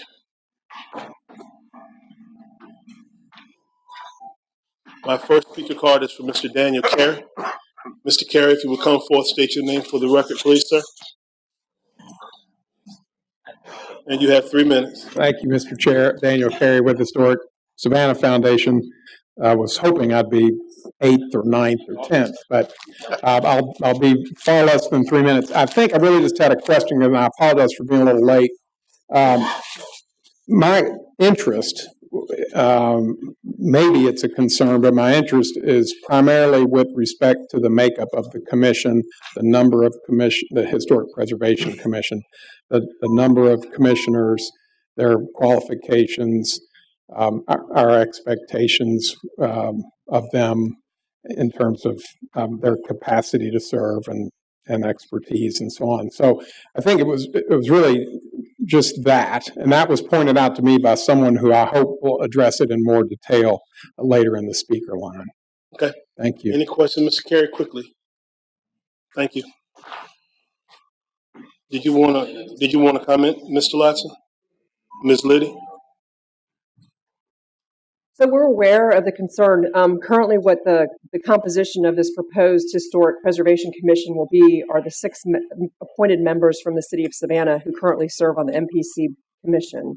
The thought process is let us get Newzo adopted, and what we're going to do is go ahead and create bylaws, review the requirements for current MPC commissioners that are city of Savannah representatives, and figure out how that operational process is going to work. So that's something that we have identified as a priority because we need to be in compliance with state code. But as far as the composition, we understand that there's going to be a lot more legwork that we're going to need to do on it, and we intend to do that and provide significant training opportunities for members of the commission this year. Thank you, Ms. Liddy. I have a speaker card for Carolyn Guilford. If you would, please step forward and state your name for the record. And ma'am, you have 3 minutes.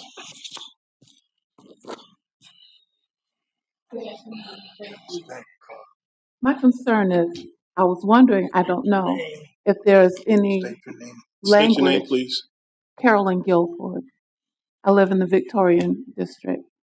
And my concern is, and I don't know if there's any language in the Newzo about transient persons living in rooming houses. Lots and lots of people in rooming houses in our area where they create a lot of noise and problems in the neighborhood, including trash. Just a big concern about big numbers of people living in rooming houses in the area. Thank you, Ms. Guilford. Any questions of Ms. Guilford? Um, if you would, Ms. Guilford, you could leave your information with Mr. Lotz, and I'm sure someone from the staff will answer your concerns that you raised. Okay, thank you. Thank you. I have a speaker card for a Ronald Williams. If you would, sir, please step forward, state your name for the record, and you have 3 minutes, sir. My name is Ronald Williams.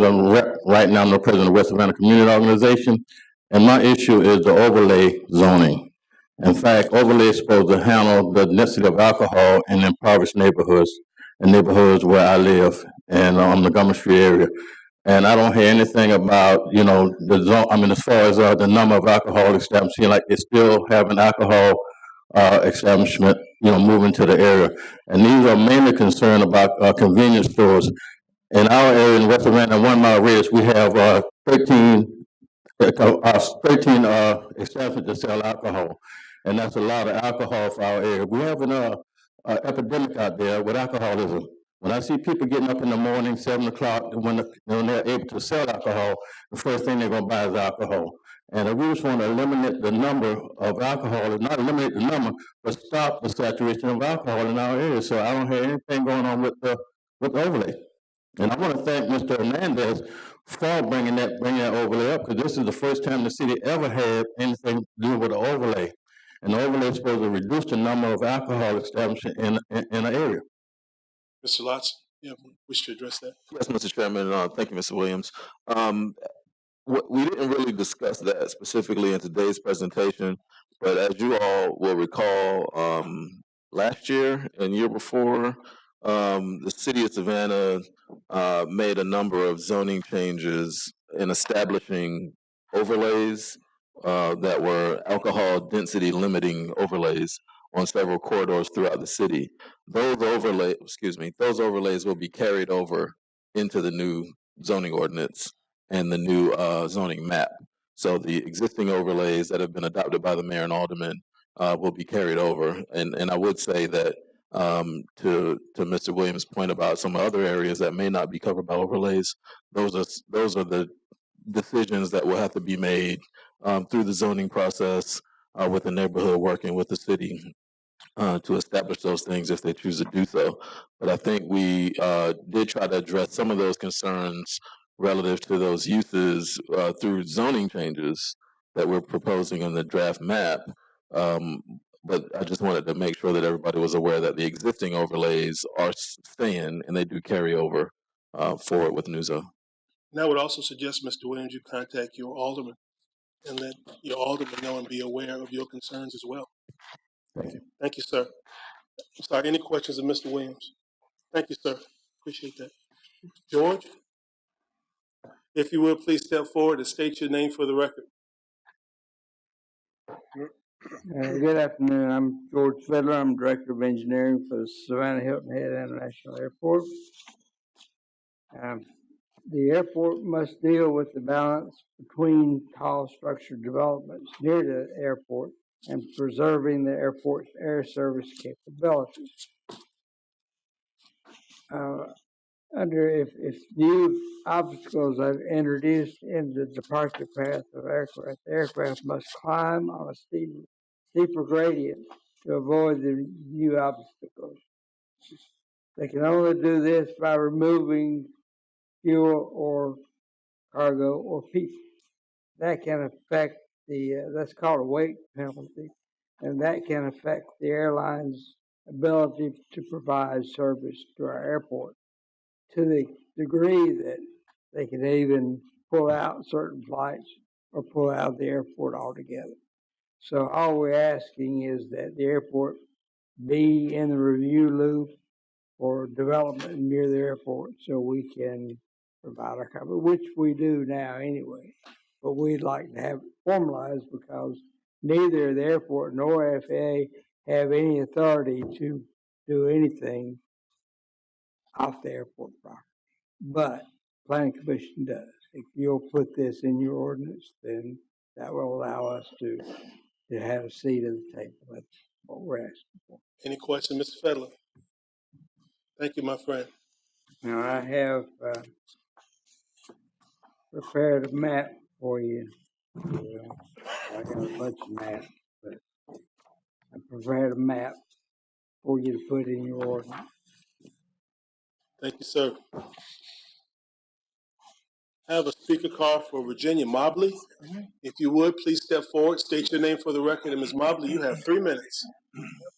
Ms. Wilson. Ms. Wilson. Morning, good afternoon, Virginia Mobley.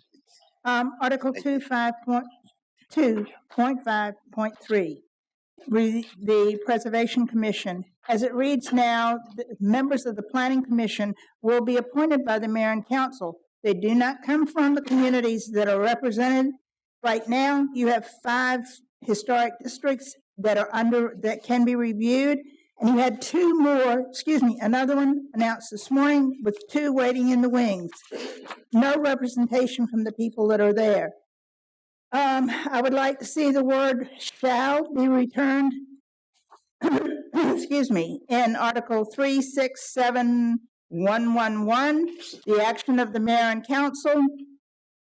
The word may implies personal feelings to control the vote. Shall guarantees the community standards will be upheld. Interpreting the principal use table, Article 532, limited use, special use refer to standards. Most of the things listed on the use chart have no standards. How can you make a determination if you are told to be held to standards and there are no standards there?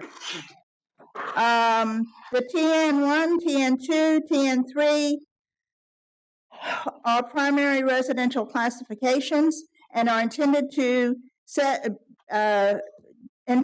for that description, but can be used in any of the areas north of Washington Avenue, as described in the ordinance, can be used in any areas north of Washington Avenue, west to Ageechee Road, and east to B Road. It is a widespread area, but it's out there. So you can come in and request a zoning like we have just recently seen on Bexley Drive, where they're taking mid-city zoning and placing it in another area. 512.2, the comprehensive plan future land map consistency simply states traditional neighborhood districts are allowed only in the future land use map category. No further explanation. It is a simple statement. What is used? There are no standards. Take the use of the standard, retail consumption on premises of alcohol, which is an allowed use by right across the board, has no standards. But you have standards for artistic craftsman uses. I'm almost finished. Article 6, large and small scale development. What is a large and scale development? You have in the chart of definitions, no explanation as to what a small scale development is. In Article 13, a large scale development is 9,000 square feet within a single parcel of land, or is 4 stories or greater in an R zoning district, 5 stories in all other districts. What is in a large-scale development? We have had 4, according to this, 4 in the mid-city in the last 6 months. What is a large-scale development? What is a small-scale development? You have less than a minute, Ms. Mobley. I think I'm finished, if you follow everything I said. Thank you, Ms. Any questions of Ms. Mobley? Thank you, Ms. Mobley. I have a speaker card for Michael Ambrose. If you would, sir, please state your name for the record, and you have 3 minutes. All right, thank you. It will not take me that long. I'm Michael Ambrose, and I'm representing the Victorian Neighborhood Association. The Board of Directors has had a meeting, and just want you folks to know that we are in the unanimous support of the Newzo and in the Victorian Neighborhood Association. That's all I have to say. Thank you very much. Any questions of Mr. Ambrose? Thank you, sir. Yes, sir. I have a speaker card for Mr. McCorkle. If you would, sir, please state your name for the record, and you have exactly 3 minutes. My name is Philip McCorkle. I represent 3 large groups of concerned citizens, a minute each. That seems right to me, but I'll say what I can in 3 minutes. I want to thank staff for being very receptive to suggested changes for the auto dealers and the home builders.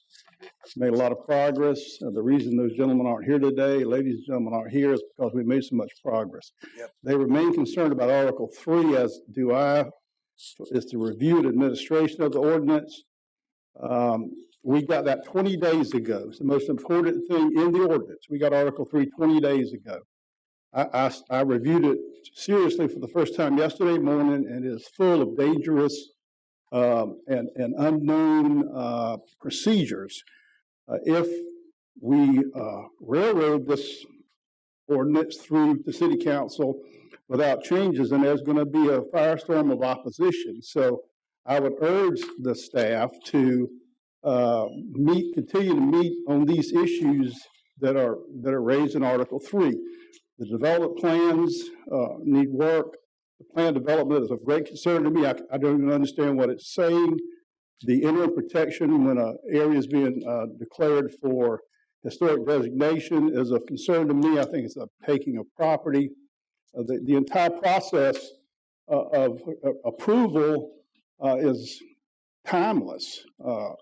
The meeting with staff could take a couple of weeks, and you got to get interim review from somebody who I can't determine does that in the ordinance to see if your application is complete, and then if it's a rezoning, you've got to have a neighborhood meeting. They don't tell you when. Neither do I tell you what happens if the neighborhood won't meet or won't meet for 3 months. So there's like endless slippage of time, and for my clients, then that is a death knell for their hopes to develop a piece of property. It's a very serious matter. 3 minutes is not enough to address it. Thank you. Thank you, Mr. McCorkle. I have a speaker card for, I'm sorry, Mr. Lotson, you wish to address Mr. McCorkle? Not specifically, Chairman. I just wanted to bring one point forward while we had a second here. We appreciate Mr. McCorkle's assistance on this because he's provided us a lot of good information, some things that we're continuing to consider. Also, I just wanted to let the board know that to his point regarding Article 3 and being one of the most important pieces of this, we agree with that wholeheartedly. And to that end, the city's land use attorney is still considering some of the potential legal issues that are related to the ordinance. So he's looking at those things and will respond to us prior to this going to before the mayor and alderman. But I just wanted to let the board know that we do have some assistance in that vein. That is that person who's looking at those things and determining the legalities. Mr. Cook, you have a question quickly? Yeah, I think Mr. McCorkle makes a good point because I've talked to developers who say the process takes way, way too long, and a lot of them just throw their hands up and leave town and go somewhere else. So I think you raised a good point about the process. Thank you, Mr. Cook. I have a speaker card for Artist Wood. Ms. Wood, if you would, please step forward and state your name for the record, and you have 3 minutes, ma'am. Thank you, Artist Wood, Savannah citizen. I have a degree from the School of Interior Design from New York. I'm a painter, rather amateurish, but those things are seen by a few people compared to the public realm. And so for the last 40 years, I have been interested in beautifying the public realm, not only for the pleasure of the residents and visitors, but believe me, we have lots of proof that the economic well-being of a city depends on how we look. I have submitted several suggestions, requests of you all, and I forwarded them to Mr. Lotson and to Ms. Liddy. Let me mention a couple, and I will leave you with backup information regarding them.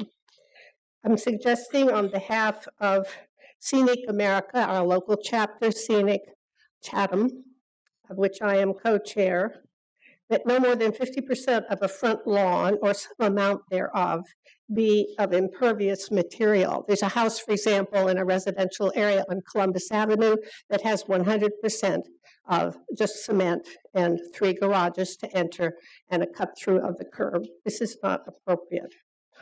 No vehicles rolling around with digital moving screens. Perhaps some of you have seen that. They go everywhere. There's a perfect code that has been developed recently in Knoxville, Tennessee, and I forwarded that suggested code to staff. Signs should be much lower and smaller for beautification. There was a sign installed a few months ago for Burger King at White Bluff and Abercorn. It is 45 feet high. This is allowable, and we must think about bringing signs down to below a tree canopy and creating more tree canopies. Banners and balloons are allowed to be up for 60 days or 2 months. We think that should be limited to just a week.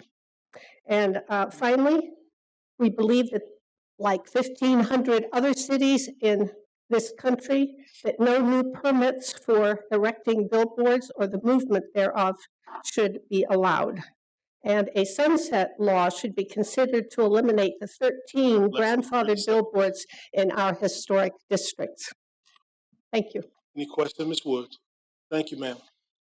I have a speaker card for Whitney Shepard. If you would, please step forward, state your name for the record. And ma'am, you have 3 minutes as well. Thank you. My name is Whitney Shepard. I'm the district director for this area for the Georgia Planning Association, a transportation engineer and a community planner. And today I have the honor of representing Healthy Savannah, a coalition of more than 100 public, private, and nonprofit organizations. We believe that our current zoning ordinance is outdated and inefficient. And as you know, the broad community effort of over more than 10 years has resulted in this draft Newzo. Healthy Savannah, along with the Mobility Advisory Committee, has had the pleasure of working, partnering with your staff as well as city staff and our stakeholders on this draft for the last few years. We believe the Newzo promotes healthy communities through walkability, affordability, and neighborhood stability. While it is not perfect, this ordinance needs to be adopted to move the community forward. Newzo supports your own comprehensive plan, Chatham County's blueprint, and the city's plan, Savannah Forward. In short, Newzo's time has come. Thank you. Thank you. Any questions of Ms. Shepard? Thank you. I have a speaker card for Nick Palumbo. If you would, please step forward, state your name for the record, and sir, you have 3 minutes. Yes, Nick Palumbo. I'm a fan of Newzo. We need one. We need an update. It's been since the 1960s, but this one's not ready for prime time. This one's not ready. It has numerous fundamental issues that come into conflict with state law and others that the document conflicts with itself. 10 years has been a long time, but what's one more? We just need to send it back and finish it. I take a look at the good. The executive summary is outstanding. Whoever the contractor was that was hired for the executive summary, that is the level of quality that we established, the cadence that we established at the beginning of the document, but it doesn't carry forward to the rest. Newzo has no table of contents. It has no transition plan, where most zoning ordinances do, where you get one for 6 months and there's an overlap.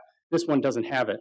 If you want to search the document itself, you have to open the chapters individually to see what you're looking for. This is supposed to be user-friendly so that the everyman, every resident can finally untie this convoluted document that we've been amending for 50 years, but it doesn't serve that purpose. There are numerous other issues, but the biggest one is the establishment of the Preservation Commission. In addition to having an even number of commissioners, which is foreshadowing gridlock already, it does come in conflict with the Georgia Historic Preservation Act. That's a law. That's not something that we should amend on the back end or a Band-Aid that we can place later on. That is a conflict with state law. Specifically, Article 44-10-24 The Historic Preservation Commission establishment or designation and number of members specifies that a majority of the members of any such commission shall have demonstrated a special interest, expertise, or education in history or architecture, and that all members shall reside within the historic preservation jurisdiction of their respective municipality. This Newzo does not have any of those requirements. In addition, we dilute the HDBR. We've taken the standards for the members there and diluted them to one permanent resident with no expertise. In the spirit of this era of our city, when we are under threat, our National Landmark Historic District is endangered, this Newzo will irrevocably damage our city. And I worry that if we pass it now, we will not be able to turn it back.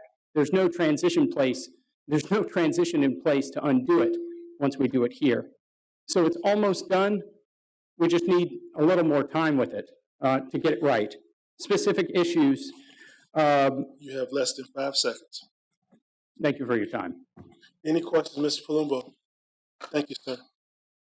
I have a speaker card for Steve Argue. If you would, sir, please step forward, state your name for the record, and you have 3 minutes. Steve Argue. I just wanted to say one more thing concerning Nick Palumbo's comments, and that is that at the beginning of, I think it's, 441024? It states that anytime a county or municipality creates by ordinance a historic district, it has to create an historic preservation commission. There's no wiggle room there. So historically, what should have happened was when the city created Kyler by ordinance, or Victorian, or Thomas Square Streetcar by ordinance, each one of those should have had an historic preservation commission. Now, the fact that the city didn't do it doesn't mean that we should try to shortchange that. I understand the concern expressed by Mr. Watson that, there's a temptation to streamline this. But if you allow Article 2 to be passed the way it is, I don't believe it would be able to stand a legal challenge to it. Thank you. Any questions of Mr. Argue? Thank you, sir. I have a speaker card for is it Ramsey Kennard? Kalevi. If you would, sir, please step forward, state your name for the record. You have 3 minutes, sir. Thank you, Mr. Chairman. Esteemed members, a lot's been said, and I agree with almost every comment. It is the amount of work that the staff has done. I will have to say they've been very responsive for almost 2 months. We've had the macro and the micro look at what our specialty happens to be, which is industrial properties. We've got 7 that we reviewed, and as much work as they've put into this, I agree it needs to go a little farther. Almost impossible to vote or make a decision on this. One of the things I'd like to bring up is the area in development and redevelopment along East Broad and 35th Street and 34th, actually connecting Gwinnett with, I would think, all the way to Victory Drive would be important. The Parkside bus used to go. A lot of the residences can't get a bus going south unless they walk or transfer. So I think zoning in a bubble needs to be thought of. The traffic patterns need to be thought of and considered as well. The industrial buildings in the city core, for instance, the old Star Laundry, built in 1923 as a laundry. If we continue on the path that we are, and we hope so, there are some hybrid zoning classifications that will probably work. But if it's only one or the other, there are going to be problems. The combined annual salaries of the one building that we own at that corner right now between People Ready, Perk, and Southern Pine Arcade is over $5 million a year in income, and has been since about the year 2000. So we're developing businesses, crafts, more housing we don't need. There are many lots in Midtown. There are many abandoned houses in Midtown. We don't need more residential to add to the area or the problem. Jobs. And these buildings were purpose-built for jobs in the neighborhood. And so please, let's all be aware and continue to work. And again, I can't say enough. They've been amazing to work with so far, but it's not ready for prime time. Thank you. Any questions, Mr. Kalivi? Thank you, sir. I have a speaker card for Bob Rosenwald. If you would, sir, please step forward. State your name for the record, and you have 3 minutes. Thank you, Mr. Chairman. I'm Bob Rosenwald with the Downtown Neighborhood Association. Obviously, this thing has been in the works for 10 plus years. I certainly want to thank Marcel, Marcus, Miss Wilson, Bridget, and a whole host of others that came before them. This has been kicked down. The can has been kicked so many times. I don't know. Is it ever going to be perfect? No. Is it ever going to be right? That's in the eye of the beholder. I don't know what right is. I don't know what perfect is. I think we're at the point where something has got to get out on the street to give the citizens some confidence that we're actually doing something. But it's still a work in progress, and you've clearly heard from a lot of people who certainly feel that way. My particular issue has to do, it really has its genesis in a very small thing, but it has to do with grandfathering of parking. And there's a particular place that was grandfathered under the old rules and will continue to be grandfathered under the new rules for a particular use. That use has changed, yet the grandfathered parking spaces continue. Now this particular building is going to a third use, and the original grandfathering use is still going to go along with it. So that's sort of like grandfathering in perpetuity despite the change of use of a particular building. I don't think that should be the intention. I hope that's not the intention. Change of use means the grandfathering is over, in my humble opinion. And I'd like that to be looked at as this thing gets rolled out. Thank you. Any questions, Mr. Rosenwald? Thank you, sir. I have a speaker card for Harold Yellen. If you would, sir, please step forward, and you have exactly 3 minutes. Thank you, Mr. Chairman. Harold Yellen. First and foremost, a thank you to Bridget Liddy and MPC staff who met with me on pretty short notice each and every time we asked for a meeting. So a heartfelt thank you. I've had the opportunity to look at Newzo 10 years ago through the eyes of the marina operators, and 5 years ago for convenience store operators, and 3 months ago for SCAD. Each time you look at Newzo through the eyes of a particular user, you see and you read something different. So I hope that the message, if you do approve this, is this is not carved in stone. The appropriate day to look at possible amendments could even be the day after passage, because this is a living, breathing document, not entitled to a moratorium, but it will change over time. The second quick point is, I am concerned about items that could make the process more time-consuming or more expensive. You heard about a pre-meeting. There's a sufficiency of petition determination. There's neighborhood meetings. I had recently a situation where I was asked to meet with a neighborhood group. I called 4 times, and I sent 3 emails, and no one responded. And I came to the MPC with my emails in tow just in case somebody asked me. I would hate to think that my failure to have met with a neighborhood group would preclude me from appearing. So there needs to be something applied, some common sense to this that's baked into the ordinance, that it's not a hard and fast rule, because sometimes you won't be able to do that. Perhaps a legal point. Because of the timing, there will be some petitions that on the day the petitions are filed will be under the old ordinance, but by the time it gets to City Council, it could be under the new ordinance. Perhaps something can go into the ordinance that says you're governed by the date of filing, which I think is the predictable way to do it. And then last but not least, there were comments made about nonconformity. And it is true that Newzo, I don't believe, will make any current use nonconforming. However, if you're currently a legal use and you need to have more parking under the new ordinance, you will be rendered nonconforming because of the change in development standards. And there needs to at least be some leniency given, or at least take note of petitioners who are going to come before you whose status will change with this ordinance. And I believe there will be many. I can't tell you how many right now, but there will be. So I think the message is, if this is passed, we all have to stay very flexible, very nimble, have some latitude when people come before you, because everyone will come at you from a different direction. So thank you. I believe my 3 minutes are up. Thank you, Mr. Chairman. Thank you, Ms. Yellen. Any questions of Mr. Yellen? Thank you, sir. I have no additional speaker cards. Mr. Lodson, anything further from you? Mr. Chairman, may I ask a question of staff? Yes, you may. Mr. Lotson, how are we incorporating the feedback that we're hearing today in incorporating some of that feedback into the document that we have before us? Well, what we've done thus far, Ms. Hernandez, is that in these numerous meetings that we've had since the last draft was released and prior to that with various neighborhood groups, stakeholder groups, we've had those discussions. In some cases, we've incorporated changes into the document.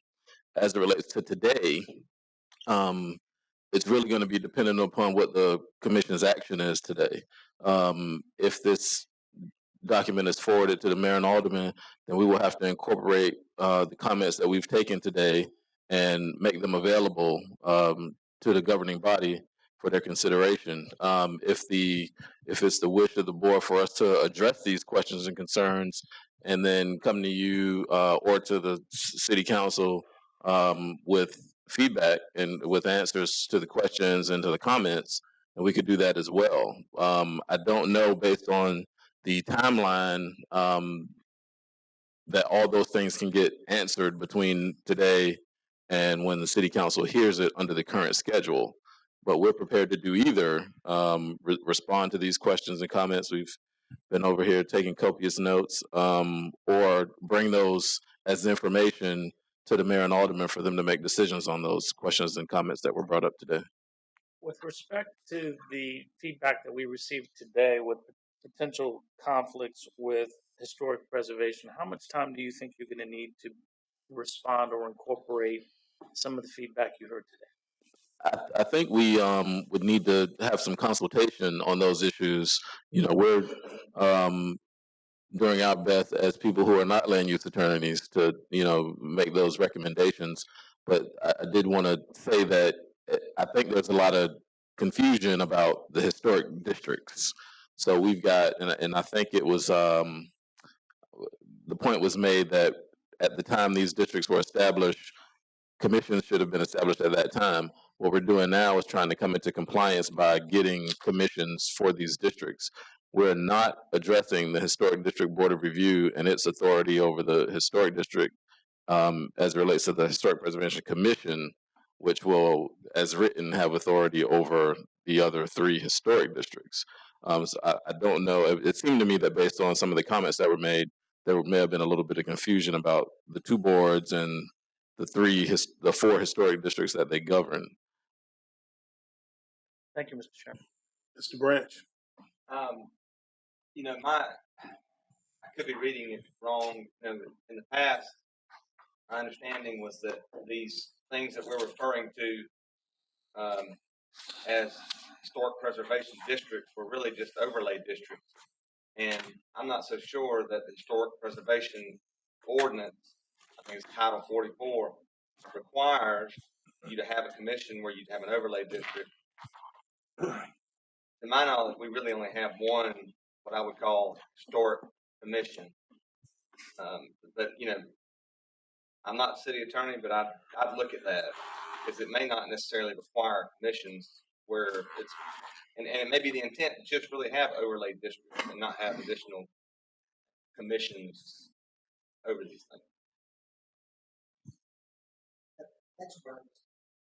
Well, that's what I think the answer is, but you know. Any additional questions of Mr. Lodson or staff? Yes, Ms. Southers. I have a question regarding the attorney who is reviewing Article 3 currently. How can we move forward and vote affirmatively before we have his answers? Because we don't know at this point if the document can stand up in court of law, do we? Mr. Lodson, are you? So we have met with the land use attorney who is outside of Atlanta and spoke with him multiple times. The one issue that was brought up in reference to Philip McCorkle's point about the interim protection for the historic district is something that we're currently in the process of grappling with right now. And so we're waiting on a recommendation from him on that. We understand Article 3 is a portion of the document that definitely we have been trying to do a lot of work on, and as always use the phrase threading the needle on. So that's where we are with that right now. We have comments that have come in, and we'll take them back and review them. Just one more point on that. As Bridget said, we've been on numerous conference calls with Mr. Jenkins on various issues throughout the ordinance, and he's vetted, I'd say, 99% of Article 3 already. Those one or two issues that questions came up in recent days and weeks that we wanted him to answer are the things that are outstanding. We believe that we can get those questions answered, and the answers to those questions can be submitted to the mayor and aldermen. But those would be things, if you take action today, that would be unknowns. Any additional questions? Another question. Yes, Ms. Garza, Suggs. do you have any idea how long, if he's vetted 99%, how much longer does he need? A week? We have another meeting next week. And I can't remember exactly what day we gave him that last question, but we believed at the time that we spoke to him, he was aware of our schedule and that he'd have responses to us prior to this going before the city council. Any additional questions of staff? Chair will entertain a motion. One other question. Sorry, Mr. Chairman. This latest draft, is this posted anywhere online now? Can you repeat that, sir? This latest draft, is it available? Yeah, it's available on the Newzo website right now. On the Newzo. Yes, sir. Mm-hmm. Are there any other questions? Chair will entertain a motion.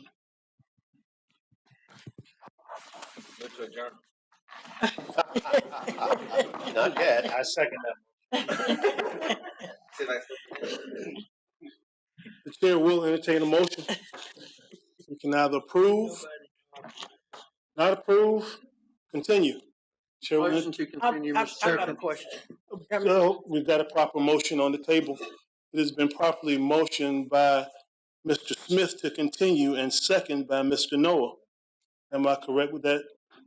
It's been properly moved and second. Any discussion? Yes. Ms. Milton, followed by Mr. Hernandez. Yes, Ms. Milton. That's where I am. I agree with Linda that we do have a meeting next week. If it's going to be another meeting, I mean, I don't need to consume all of this information again. It's the questions that were just asked today, and how you're going to incorporate and correct the document to respond to those concerns. And we can vote on it at our next meeting. Mr. Hernandez. I was going to ask Mr. Smith what was the purpose of the continuance, and was there a time frame associated with that?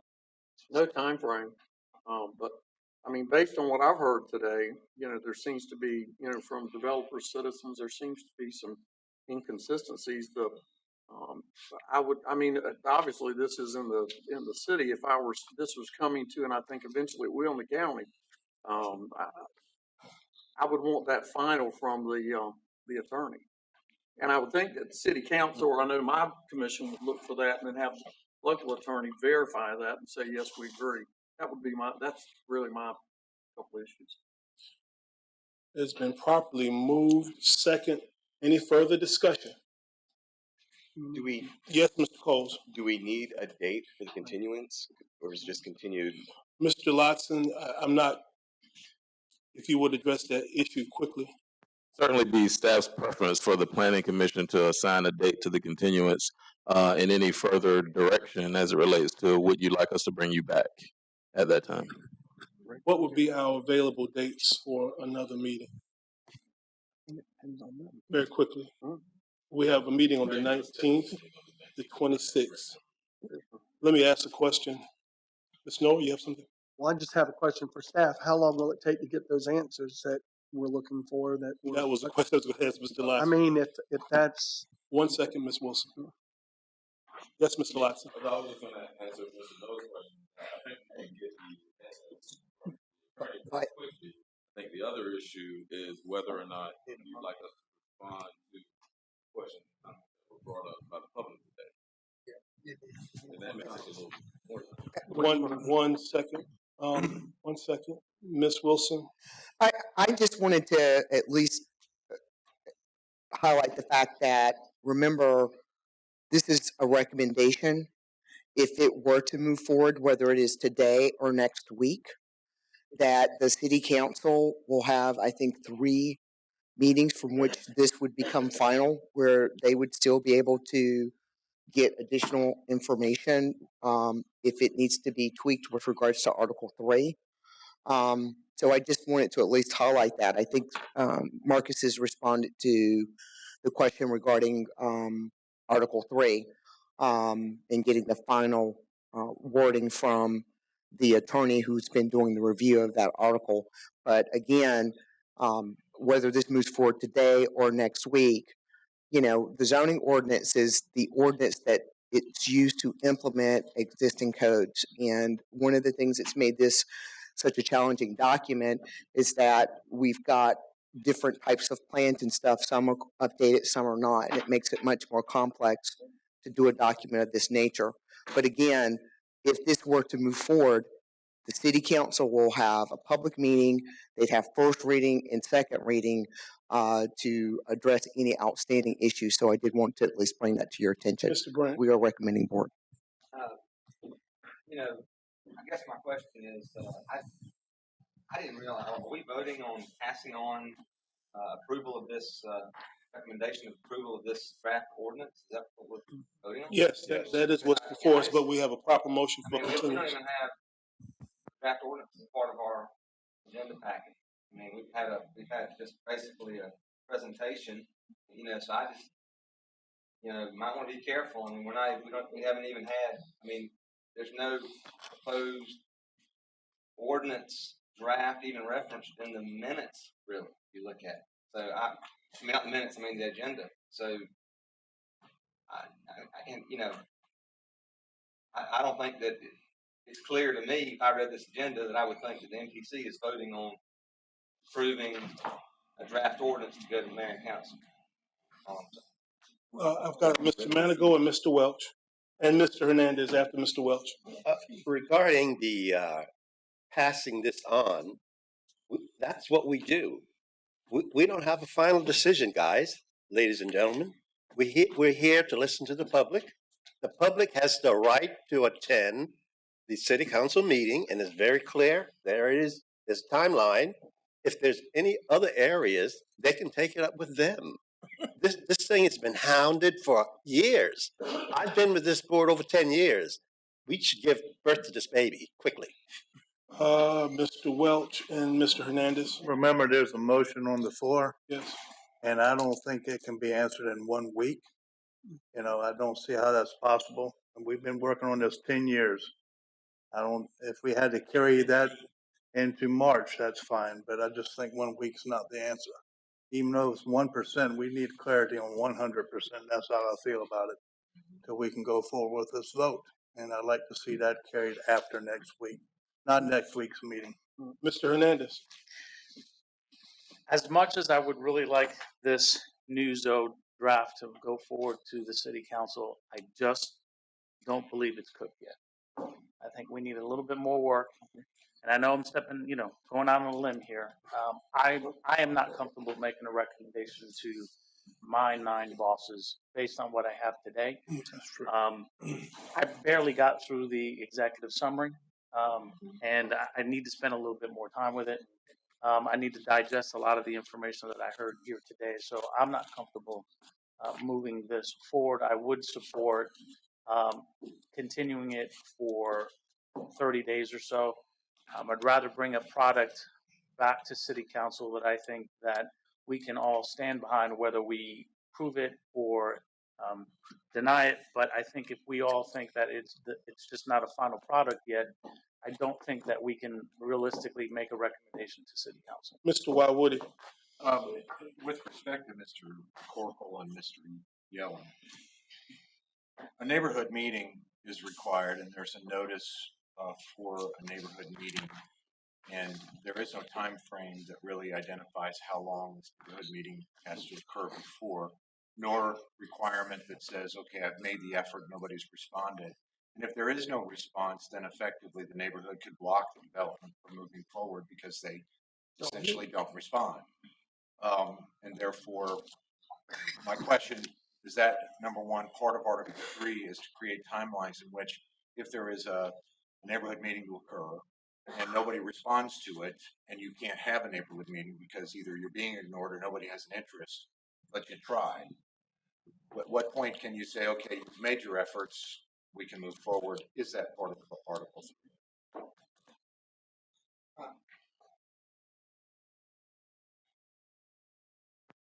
3?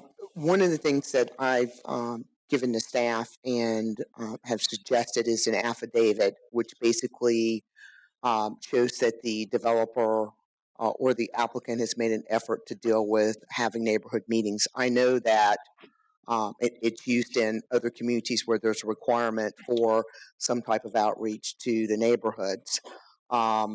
We've got that already. We've got the language, and that is something that we can incorporate as far as what the form looks like as part of that article. So there is something that basically protects them so that they're not just going on forever and ever and ever trying to meet with the neighborhoods. I mean, my point is, in my world of real estate, if I'm given notice and I don't respond, that is implied ratification of whatever decision they've made. And at some point, where does that occur? Thank you. I wanted to piggyback off this question if I can. Mr. Hernandez, we're still in discussion. Go ahead. Is there a way we can build in performance standards for that portion of the process? And that is, let's say that within 30 days, they have to make contact with the neighborhood. We need to define who the neighborhood is. Is it a bona fide neighborhood association, or who does the developer reach out to? Generally when that's a requirement, we partner with, in this case, we would partner with the city housing community development with regards to dealing with helping to identify who the neighborhood associations are. Not all neighborhoods have. Not all neighborhoods have them, but I'm just saying they would be a partner, and we also have a list of those neighborhoods, but we can include some additional performance standards in there for further clarification. All right, we have a motion and a second. We've had discussion. Any unreadiness? Do we have a date for that? Yes, we can move it to the March 12th meeting. That's exactly 30 days. Mr. 30 days. Would you be amenable to amending your motion to 30 days? Thank you, Mr. Smith. For the discussion. It has been, the motion has been amended and has been seconded by Mr. Noah by a nodding of his head, I gather. Yes. Mr. Hernandez. Well, I need to know within 30 days, can we make a significant inroad in terms of addressing some of the issues that we discussed here today? I know you said you can't do it in a week, but yes, I think we can address the issues that have and comments and questions that have been brought up by the commission as well as the public today, and have responses to those the next time we meet in 30 days. Thank you. No further discussion, I gather. Any unreadiness? We're ready for the vote. We have a hand vote. I don't have none. Oh, you're not up? We can do a hand vote. Okay, we can take a hand vote. All in favor of continuing this matter for 30 days, signify. Aye. All opposed? Carries. Okay. We have no other business. The chair will entertain a motion for adjournment. If I may make an announcement, Mr. Chairman, I believe that the City Council is still moving forward with a workshop on February 20th, which is a Wednesday at 10 a.m. Okay. To basically have the same type of conversation we have had here today, which is to be introduced to this version. And perhaps at that workshop, we can advise City Council that we have these loose ends that came up at today's meeting, and inform City Council of our action today. That would Thank you. And now that we stand adjourned, I wish to thank Mr. Smith and Mr. Hernandez for agreeing to allow this matter to go forward and continue. Yes, sir. Because I was not comfortable myself with it. Thank you. We stand adjourned.